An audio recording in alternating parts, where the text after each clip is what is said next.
ये कहानी है भैरवपुर की। एक ऐसा गांव जो नक्शे पर तो था, लेकिन जिसकी आवाज गुम हो चुकी थी।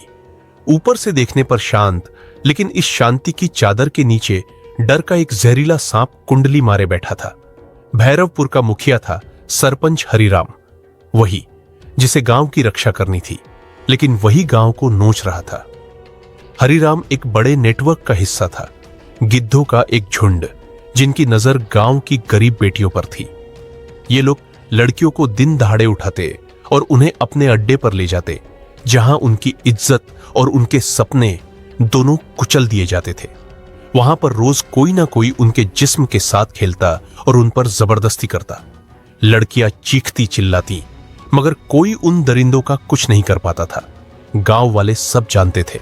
वे देखते थे, सिसकते थे, लेकिन चुप रहते थे, क्योंकि हरिराम ने धोखे से, कभी कर्ज के नाम पर तो कभी मदद के बहाने, गांव वालों की जमीनों के कागजात पर उनके अंगूठे लगवा लिए थे। जबान खोलने का मतलब था जमीन से हाथ धोना पड़ता और परिवार की मौत का खतरा। भैरवपुर एक जीता जागता कब्रिस्तान बन चुका था। इसी मरे हुए गांव में कुछ महीने पहले एक अजनबी रहने आया था, जिसका नाम था अर्जुन। 40 के आसपास की उम्र, शांत चेहरा, सधी हुई चाल, लेकिन आंखों में एक ठहराव। वो किसी से ज्यादा बात नहीं करता, बस गांव के एक छोर पर टूटे फूटे घर में रहता। गांव वालों के लिए वो बस एक और बेसहारा इंसान था। एक दोपहर अर्जुन बाजार में था, तभी एक जीप तेजी से आई और रुकी। 2 गुंडों ने रिया नाम की एक लड़की को बालों से पकड़ा और जबरदस्ती जीप में घसीटने लगे।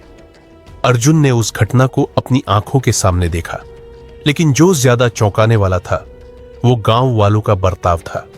सबने अपनी नजरें झुका ली, किसी ने भी उन्हें रोकने की हिम्मत नहीं की। अर्जुन कुछ कर पाता, इससे पहले ही जीप धूल उड़ाती हुई आंखों से गायब हो गई।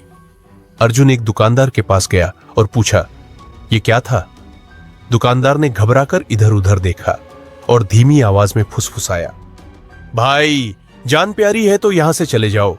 ये सरपंच हरिराम के आदमी है, जो गया वो वापस नहीं आता। हम सब उसके कर्जदार हैं, हमारी जमीनें उसके पास है।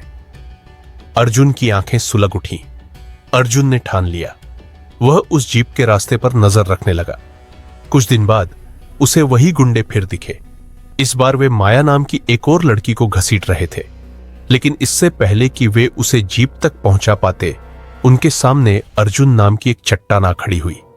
छोड़ दो इसे। गुंडे हंसे, नया आया है क्या? मौत को दावत मत दे। अगले ही पल हवा का रुख बदल गया। अर्जुन का शरीर किसी मशीन की तरह हरकत में आया। उसकी लड़ाई सड़क छाप नहीं थी, वो सधी हुई और घातक थी। 2 मिनट के अंदर दोनों गुंडे जमीन पर कराह रहे थे। अर्जुन ने माया की तरफ हाथ बढ़ाया, लेकिन लड़की डर से कांप रही थी।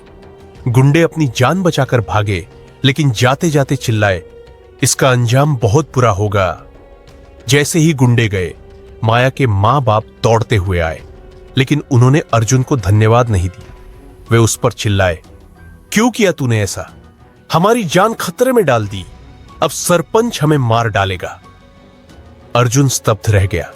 उसे पहली बार एहसास हुआ कि डर गुलामी से भी बदतर होता है। अगली सुबह सरपंच हरिराम ने पंचायत बुलाई। अर्जुन, माया और उसके परिवार को लाया गया। वो दोनों गुंडे भी वहां शरीफों की तरह खड़े थे। हरिराम अपनी मूंछों पर ताव देते हुए गरजा, माया बता, क्या इन लोगों ने तुझे छूने की कोशिश की? माया रो रही थी। उसने एक नजर अपने कांपते हुए मां बाप को देखा, फिर जमीन को। उसने भरी पंचायत में कहा, नहीं सरपंच जी, ये तो मेरे भाई जैसे हैं। मैं तो कुएं पर फिसल गई थी, ये मेरी मदद कर रहे थे। इस अजनबी ने गलत समझा और बेचारे भाइयों को मार दिया। एक पल सन्नाटा छा गया। अर्जुन के चेहरे पर कोई भाव नहीं आया। हरिराम जोर से हंसा, सुना सबने, ये बाहरी आदमी हमारे गांव का माहौल खराब कर रहा है। मैं इसे हुक्म देता हूं कि ये अभी इसी वक्त हमारा गांव छोड़कर चला जाए। गांव वालों ने सिर झुकाए रखा।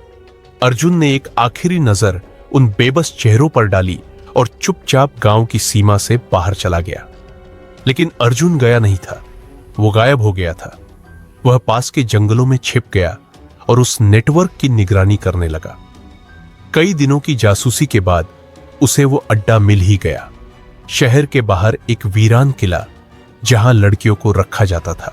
उस रात अर्जुन ने एक पुराना सैटेलाइट फोन ऑन किया और बोला, घोष, इकबाल, मुझे तुम्हारी जरूरत है, मैं लोकेशन भेज रहा हूं।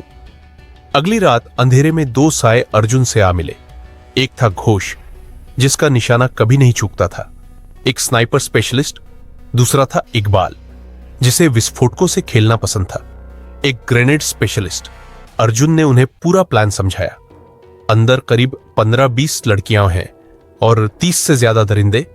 हमें उन्हें जिंदा बाहर लाना है। आधी रात किले के वॉच टावर पर एक पहरेदार था। दूर पहाड़ी पर घोष ने अपनी सांस रोकी और पहरेदार बिना आवाज किए नीचे गिर गया। गेट पर 2 और पहरेदार थे। इकबाल ने एक छोटा ग्रेनेड फेंका और धुएं का फायदा उठाकर अर्जुन अंधेरे में घुसा। इससे पहले कि कोई समझ पाता, गेट साफ था, लेकिन अंदर अलार्म बज उठा। घोष ने दूर से ही एक एक करके बाहर भागते गुंडों को गिराना शुरू कर दिया। इकबाल ने मुख्य दरवाजे पर चार्ज लगाया। दरवाजा उड़ गया। अर्जुन अपनी AK-47 के साथ अंदर दाखिल हुआ। वो अब शांत अजनबी नहीं था, वो एक तूफान था। गोलियों की गूंज में अर्जुन और इकबाल कमरे साफ करते हुए आगे बढ़े। उन्हें तहखाना मिला। अंदर गांव की वो सारी लड़कियां रिया और माया समेत सहमी हुई बैठी थीं। डरो मत, अर्जुन ने कहा, हम तुम्हें घर ले जाने आए हैं। अगली सुबह भैरवपुर के लोगों ने जो देखा उस पर उन्हें यकीन नहीं हुआ। अर्जुन अपनी 2 साथियों के साथ वापस आ रहा था और उनके पीछे चल रही थी गांव की वो सारी बेटियां जिन्हें वे मरा हुआ मान चुके थे। गांव वाले रोते हुए अपनी बेटियों से मिले।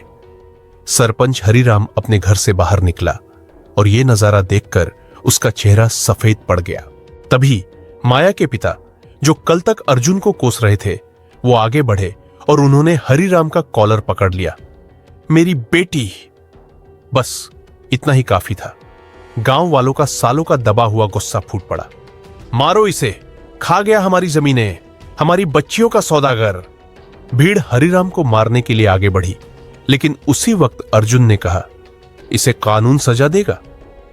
एक बूढ़े ने पूछा, तुम हो कौन भाई? फरिश्ते हो? अर्जुन ने अपनी जैकेट उतारी। उसकी छाती पर पुराने मेडल के निशान थे। उसने गांव वालों को कहा, मैं इंडियन आर्मी का रिटायर्ड कैप्टन अर्जुन सिंह हूं और मेरी ड्यूटी सिर्फ सरहद पर नहीं, देश के अंदर भी है। गांव वालों की आंखों में आंसू थे, लेकिन आज वे शर्म के नहीं, सम्मान के थे। भीड़ ने हरिराम को घसीटकर उसके घर से जमीन के सारे कागजात निकलवाए और उसे पुलिस के हवाले कर दिया। जब गांव वाले अपने रक्षक को धन्यवाद देने के लिए पलटे, तो कैप्टन अर्जुन, घोष और इकबाल जा चुके थे। वे अंधेरे में आए थे और उजाला करके अंधेरे में ही गायब हो गए। भैरवपुर आजाद था, लेकिन अर्जुन की कहानी यहां खत्म नहीं होती। ये तो बस एक शुरुआत है।